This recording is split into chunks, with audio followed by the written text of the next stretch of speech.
আসসালামু আলাইকুম। এটি হচ্ছে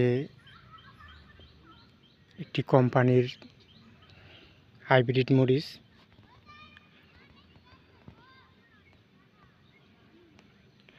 এই যেগুলো সুতা বাঁধা রাখা হয়েছে এগুলো হচ্ছে হাইব্রিড। আর যেটা সুতা বাঁধা ছাড়া এটা হাইব্রিড করা হয়নি।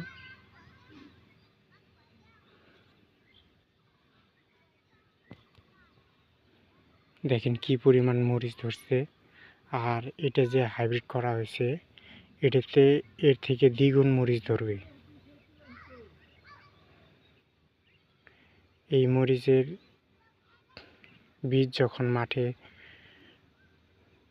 দেওয়া হবে তখন এর থেকে বেশি মরিচ ধরবে প্রত্যেকটি গাছে।